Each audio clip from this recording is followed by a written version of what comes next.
योपाम् पुष्पम् वेद पुष्पवान् प्रजावान् पशुमान् भवति चन्द्रमा वा अपाम् पुष्पम् पुष्पवान् प्रजावान् पशुमान् भवति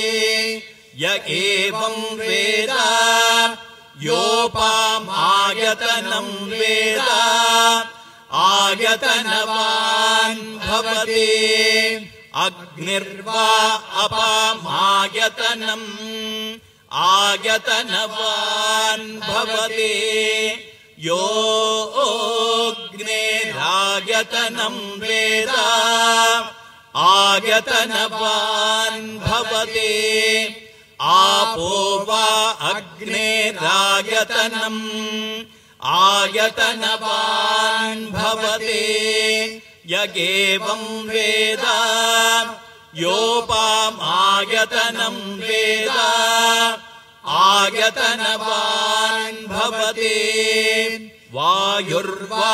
अपामायतनम् आयतनवान् भवति यो वायोरायतनम् वेद आयतनवान्